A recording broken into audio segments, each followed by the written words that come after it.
بسم اللہ الرحمن الرحیم۔ السلام علیکم۔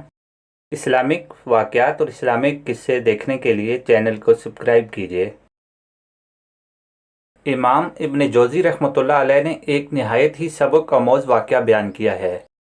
اصفہان کا ایک بہت بڑا رئیس اپنی بیگم کے ساتھ دسترخوان پر بیٹھا ہوا تھا۔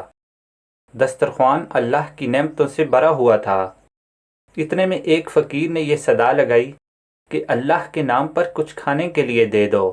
اس شخص نے اپنی بیوی کو حکم دیا کہ سارا دسترخوان اس فقیر کی جولی میں ڈال دو۔ عورت نے حکم کی تعمیل کی۔ جس وقت اس نے اس فقیر کا چہرہ دیکھا تو داڑیں مار کر رونے لگی۔ اس کے شوہر نے اس سے پوچھا، جی بیگم آپ کو کیا ہوا ہے؟ اس نے بتلایا کہ جو شخص فقیر بن کر ہمارے گھر پر دستک دے رہا تھا وہ چند سال پہلے اس شہر کا سب سے بڑا مالدار اور ہماری اس کوٹھی کا مالک اور میرا سابقہ شوہر تھا۔ چند سال پہلے کی بات ہے کہ ہم دونوں دسترخوان پر ایسے ہی بیٹھ کر کھانا کھا رہے تھے جیسا کہ آج کھا رہے تھے۔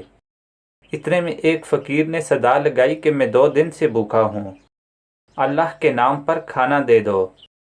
یہ شخص دسترخوان سے اٹھا اور اس فقیر کی خوب پٹائی کی کہ اسے لہو لہوان کر دیا۔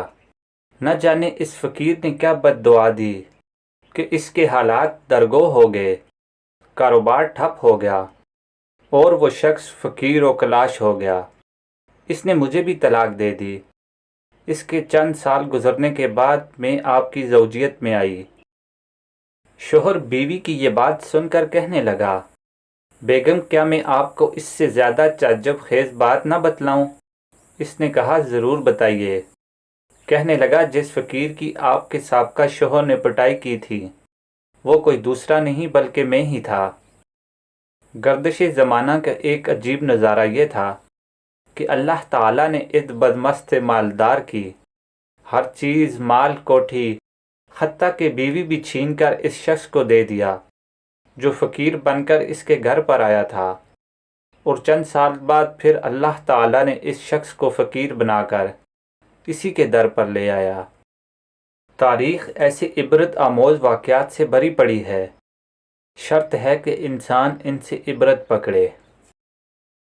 اللہ تعالیٰ ہمارے اوپر ہمیشہ اپنی رحمت کا سایہ رکھے، آمین۔ چینل کو سبسکرائب اور ویڈیو کو لائک کیجیے۔ شکریہ۔